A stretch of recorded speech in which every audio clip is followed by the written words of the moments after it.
This is a week late. I'm going to do my WrestleMania review. It's late as shit. You're probably not going to watch it, but I'm going to do it anyway. We'll start with the pre-show. I know we've had repercussions and results after Raw and SmackDown of WrestleMania. But first, we'll take care of some club business. I'm going to congratulate Mr. Michael Johnson on winning the Jobber Club World Championship from yours truly. So well done. He refused to do a little skit, a little promo about how good he was. So he's by far our worst champion in history. The title has a year-long history, which is just as a side note. It's a very prestigious title. Anyway, WrestleMania pre-show. Let's just fucking rattle through these because everyone knows what's happened. I'm just giving my thoughts on a few of the key points. The fucking Andre Memorial Battle Royal. Matt Hardy won. It was fun. We saw Bray Wyatt back. As Bray Wyatt hadn't changed, he had to take a bump from Baron Corbin, which was a bit of a pain in the arse. But I would have much rather see Matt and Bray team up and just destroy the last couple of people. But never mind. Matt Hardy won. It was fine. The only thing that pissed me off was Dolph Ziggler spending most of his time dangling from the top rope, which got really boring really quickly. The next match was Cruiserweight title. Cedric Alexander took on Mustafa Ali, and really good match. Wasn't as good as last year's Cruiserweight title match, but good nonetheless. And Cedric won. Fair play. It was my pick. I think he can really build the division around that guy. He's super talented, and this feels like a storyline that is. He did feel like the uncrowned Cruiserweight champion, and now he's Cruiserweight champion. So there you go. And the women's Battle Royal. A few problems with this. I had Becky Lynch getting her own entrance music, and then a fuck ton of other people coming out to some generic, soundtrack of WrestleMania music, and then Sasha Banks and Bayley coming out to their own music at the end. If I was one of the women that was coming out in that group, I feel like an absolute piece of shit because these other two are getting. I don't understand why Becky would. I don't understand why Becky is. I don't really understand why Sasha and Bayley is either, because Becky hasn't really done a great deal on SmackDown since being the champion, and neither has Sasha and Bayley really done a great deal recently. So why they all got? I think they should have all either been in the ring like the men's, or they should have all come out at the same time. But what are you gonna do? This ended with everyone thinking that it was either going to be Sasha or Bayley, and Bayley throws Sasha over the top. Everyone thinks Bayley's won, but earlier in the match, Naomi had been knocked out and rolled out, so the match carries on and Naomi wins. I think it was a poor decision letting Naomi win. I think it should have been on Sasha or Bayley to continue their feud. I mean, the fact that one of them wins the match adds more fuel to the fire of their rivalry, rather than neither of them winning it. Yeah, you screwed me over, but you didn't win anyway, so my take. One last little thing was seeing NXT, and the women, I think 5 or 6 of them, sort of united at one point. It was nice to see the starters when everyone chucking Carmella out really early, which was which could have been a setup for later on in the show, just to keep you on your toes, but it wasn't. But it was just nice to see. And then on to the main card, and the first match for me was the best match on the show. The Triple Threat Intercontinental title. Seth Rollins beat Finn Balor and the current champion, The Miz. As soon as Seth came out, he looked fucking balanced. Like one of them White Walkers from Game of Thrones with his eyes, and he looked fucking awesome. I wanted Seth to win, but I thought Finn was going to win because I thought Finn needed it more. But Seth put on they all put on a great show, to be fair. It was my favourite match of the show. And Seth Rollins got the win. The next match was possibly my second favourite match of the show, and that's Charlotte defending a women's title against Asuka, and successfully retaining the title and beating Asuka's streak. This was a really good match. I really enjoyed it, but I don't mind Charlotte winning at all. I'm absolutely fine with it. I popped. I was surprised. It wasn't an annoyed surprise. It was fair enough. Well done, Charlotte. It was a good match between them both. I don't know how I feel about Asuka laughing and smiling straight after losing a streak, and I don't know how I feel about her just tapping out to not even a full-on figure eight because she was only doing it with one arm. I don't know how I feel about that, and the fact that Charlotte hadn't worked Asuka's knee at all in the match. It was just the first time I think she's done a submission on Asuka, and Asuka just tapping out straight away. That grinded me a little bit. I think if Asuka would have had a leg worked on a bit more, or a lot more actually, to be fair, but you don't want a long drawn out let's work on the knee match. We had that with Triple H and Seth, and that was bullshit a few years ago at WrestleMania. Was it? Yeah, whenever it was bullshit. But just a couple of little. If they'd done something where maybe Asuka would what looked like a botch, and Asuka would like legit hurt a knee, or just something other than it just being the first figure eight, and she just taps out like she just on the grunniest stage of them all. She just gives up. That I don't mind Charlotte winning, but the way they should have added more to Asuka's leg or knee being injured or something along them lines, or the figure eight should have been locked in like 2 or 3 times before. That's what I think anyway. But still, the match was great. My second favourite match of the show, and fair play to both. Well done to Charlotte. And I don't know what we're going to see, what they're going to do with Asuka yet. But it will definitely make her matches more interesting. The fact that she's now lost. I think if Asuka would have continued with the streak, I think it would have hindered her more than it would have helped her, if I'm honest with you. So yeah, so far so good. So far so good. I'm happy, and WrestleMania is on point. The third match, we see what I think is probably the first mistake in the show, or maybe bad booking decision, and that's seeing Jinder Mahal win in the Fatal 4 for the United States title, and the fact that he pinned Rusev as well. I think if you wanted to keep the momentum going of the show, it would have been nice to see Rusev win. It would have been great to see Rusev win, sorry. It would have been fine to see Orton retain or Rude win. Jinder Mahal, I don't have any time for him at all. I don't like Jinder Mahal. Don't like this result. Don't like this. The match was fine, but if Rusev would have won, it would have elevated the match to a couple more notches, if I wanted to, because of the ending, and it would have just carried on. Because the match after this was also incredible. It would have just continued like a snowballing of awesomeness, but they didn't do that. They took it down a peg. But that's the way they went. Jinder Mahal, United States champion. Wrong. Next, Kurt Angle and Ronda beat Triple H and Steph. This match was fucking way better than I was expecting, or anyone was expecting, I think.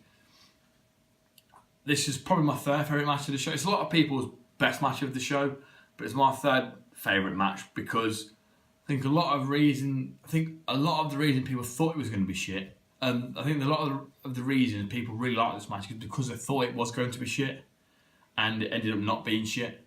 So the expectations were really low anyway. But I'm not trying to take away from anyone in the ring. Triple H, Kurt obviously did what they know how to do. Both obviously can still go for the most part. Steph did a bit. Triple H, Steph and Ronda did their bit really well. There was a few points in this match where there's a few little niggly things. Ronda's not the finished package at all yet, but for me, she's won me over. With this match, the promos built up to this were dog shit. I wasn't interested at all. But this match, Ronda's won me over. A lot of people think character this, character that. Yeah, that's great, but we want to see these characters have a wrestling match. If you can't wrestle, you can't put on a good match anyway. Your character doesn't mean shit. And Ronda can work on the character, promos and all that business. But it looks like in the ring, absolutely fine. The few things I had a problem with were mainly Steph. I think Steph should have got a bit more of a comeuppance. I think Steph in the beginning, when she was timing of cheating and just bending the rules and winding Ronda up, was fucking incredible. It was brilliant. But the only things Steph countered the armbar too many times for me. Steph got in a little bit more offense than I would have wanted her to, but on the flip side, it just shows Ronda's willingness and it shows Ronda's ability to sell as well. So that's a positive out of that, I suppose. But yeah, the match was great. Fair play to all. So Ronda and Kurt got the win. Next was the Bludgeon Brothers, which was a bit disappointing for me. They won the SmackDown tag titles from the Usos and the New Day.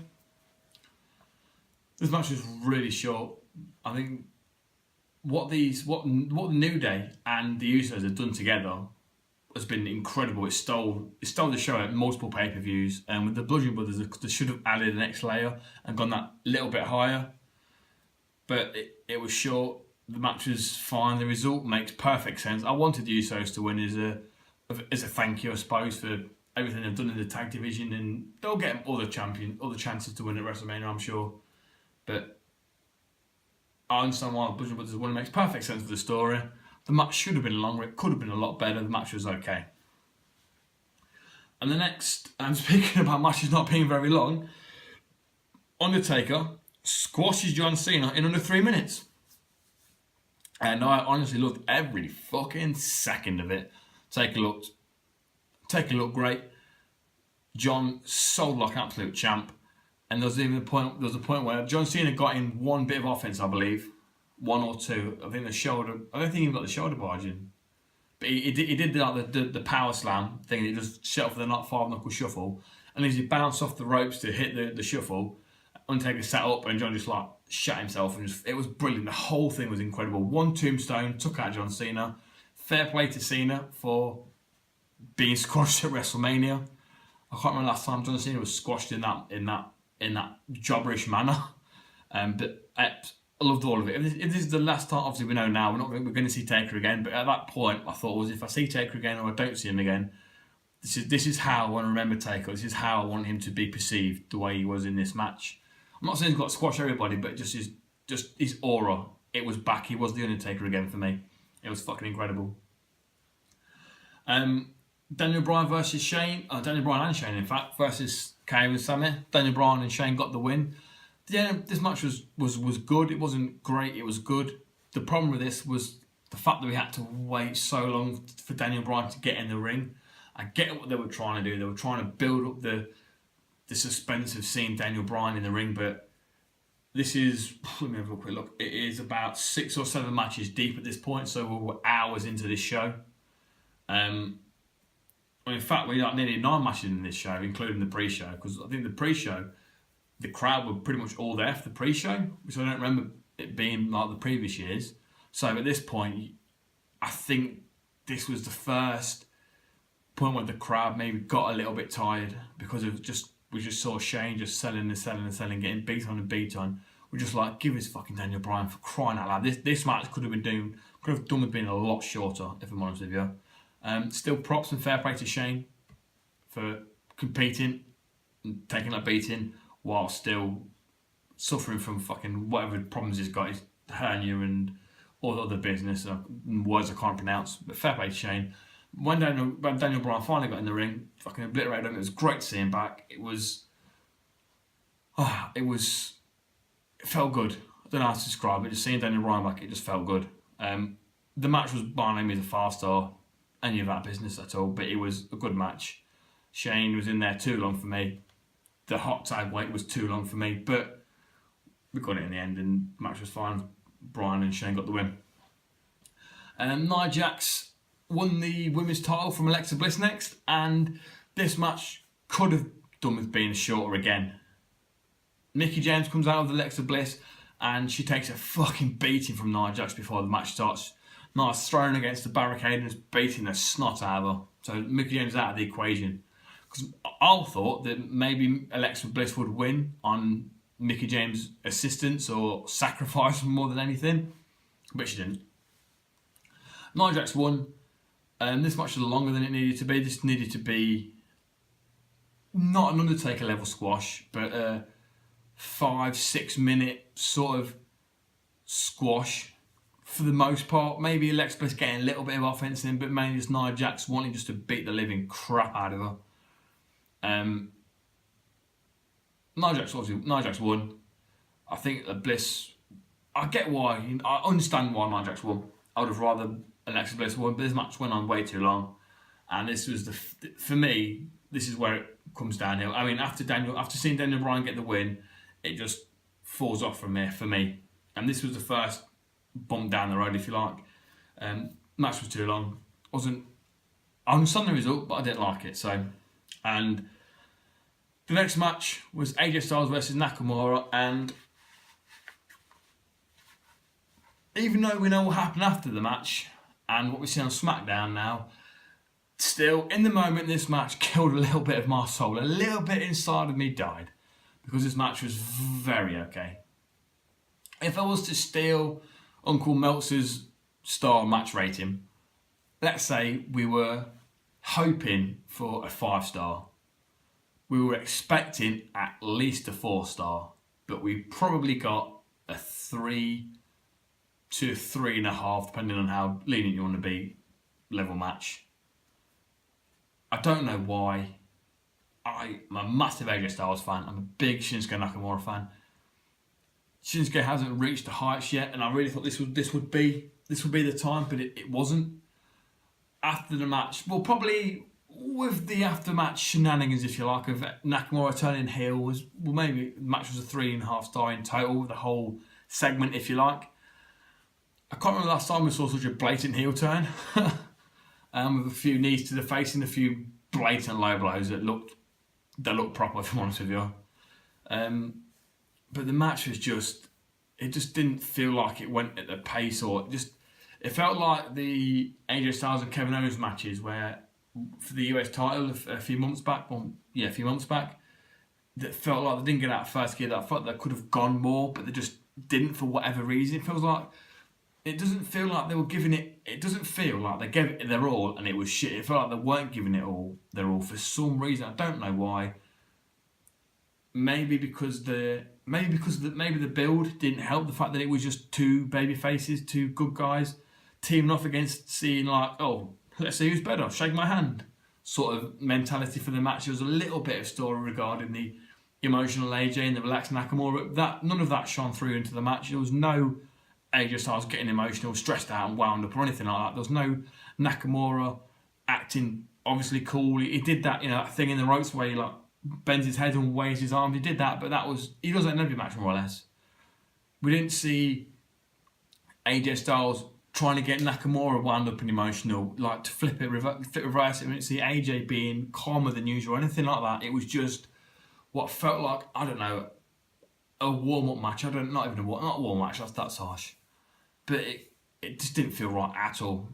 But I'm not harping it too much. It was still a good match, but like I said, when we're aiming for a 5-star, we're expecting at least a 4. We'd probably get a 3, maybe 3.25, let's say, star match.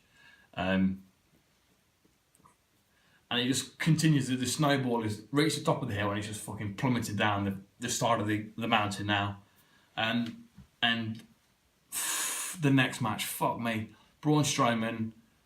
And first off, the bar's entrance was fucking ridiculous. It was stupid as shit. But it's not the way a heel team should be coming out anyway. All that fucking nonsense didn't make any sense. Braun Strowman then comes out and he has no partner with him. And he announces that his partner is someone in the crowd. As soon as he said that, my heart just dropped. I was like, you aren't picking some randomer. Just fuck's sake. At this point in the show, we needed a happy pick-me-up. We needed a return. We needed a legend or something. We needed something. I mean, at this point, the way I think the crowd, everyone was just sort of, the fact that we had a dull, not up to par that we thought AJ Styles and Nakamura match, and now we're getting this fucking child being picked from the crowd. We needed a Neville return or something like that, just for the crowd just to pop to, not be fuck's saking about. Nicholas gets, what we know now, Nicholas is one of the referee's sons, and then basically Braun Strowman squashes the bar by himself in 4 minutes. The match was about 4 minutes long. I mean, I feel so bad for Sheamus and Cesaro. I mean, I feel like absolute shit. They deserve so much better than that. And it was like, I understand it's nice for the kid and it's nice for the kids to see, oh, I could go to a wrestling show and, I could, anything could happen in wrestling. Yay, wrestling! But after a fucking, how long is this show? 7 hours or whatever it is, and this is the second to last match, that's not what you need. You don't need this. If you want to do this sort of nonsense, do it earlier on. Don't do it at this point in the show. Really don't. It was a fucking huge mistake. And like I said, the snowball that was coming down the mountain or whatever, I've lost my metaphor, what I'm on about. But there's awesomeness, that was snowballing and getting better and better. I just plummeted off a cliff and it's just disintegrating for me. And the last match was just it fucking hitting the ground, just exploding, just nothing. Didn't enjoy this match. At the point of watching it, I didn't like or understand the ending. I think now, well, I'm not going to talk about now. We'll talk about I didn't like the ending at all. We knew that the whole year had been building up to Roman Reigns could beat anyone with one spear. Brock Lesnar, anyone with an F5. We saw Reigns deliver 3 to 4 spears, and Brock delivered, was it 5 or 6? Anyway, a shit ton of F5s. It was ridiculous. And 3 of these F5s he delivered was such a carbon copy. Like everything was the same. There was nothing different about it. I hated it. Absolutely hated it. The blood was meh. It was alright, I suppose. It was the old school crimson mask, and fucking Roman was covered, Brock was covered, but it didn't add anything to me. I wasn't really a fan of this match at all. I thought I had accepted that Roman was going to win this, and I was like, let's just get Roman with the title, let's move past this and push forward. But obviously Brock retained. What happens with Roman now, I don't know. We do know now. Roman's going to face Brock in Saudi Arabia in a steel cage. But at the WrestleMania, I didn't enjoy this. I didn't understand it, and I just want Brock gone. I'm done with the Brock Lesnar thing. But now, Monday Night Raw, Bobby Lashley return. Give me Lashley and Lesnar, please. Please, Vince, give me Lashley and Lesnar at SummerSlam, please. Oh my God, I want that match so bad. I know that Brock has signed a contract with WWE. I don't know how long it is. I've heard that it's a short-term contract. I don't know how short. Obviously, they're wanting for Saudi Arabia because he's a massive fucking draw. If he's going to be around for SummerSlam, I don't know. What's going to happen with him now, I don't know. But it's clear they wanted him to re-sign for Saudi Arabia. If they're going to have the title change in Saudi Arabia to really, the first show there to give them they're chucking everything at this show in Saudi Arabia. So I'm going to enjoy it. I'm going to watch it. I'm going to enjoy it. But I think it should have been done here. The whole build up to this was about this point, and it's stupid it's continuing. Money making point of view, I suppose it does make sense, but as a fan we've sat for a whole year of this being the build that's in the back of our mind, and it's not come to fruition yet. It doesn't make any sense. Didn't enjoy it. And the big problem is the way the show ended on a negative, it brings the whole show down. I mean, I did do a review after watching it, but I didn't put it up or anything because I was unhappy with it. It dragged the rest of it down, like the IC match and the rest of the show up until Nia Jax. It was a good show. Like the Jinder Mahal thing didn't bother me too much during the match. I mean, during the show, the Bludgeon Brothers match being short didn't bother me too much. I was like, it could be better, but it didn't take me out of it. But because it ended on a negative, it just brings everything else down. Like, I don't think they understand the importance of ending on a high and everyone being happy and just joyful. Not, what the fuck was that? Why did they do that? But there you go. I think Brock versus Roman was never going to end with people leaving particularly happy anyway. So I don't know. But we've seen Raw, we've seen SmackDown. This Monday or tonight, we will see the Superstar shake-up. Who's going where? We'll see. But on the whole, WrestleMania was a good show on the whole. For me, there's no argument. It was a good show. It just, the last maybe hour and a half or whatever it was, the last 4 matches at least were just a step back from the show that was fucking marching forward. But I assume when I even watched it, hope you enjoyed it. And I hope you enjoyed the Superstar shake-up that we got this Monday and Tuesday for SmackDown and Raw. It's a dual show event. Yeah. Enjoy. Goodbye.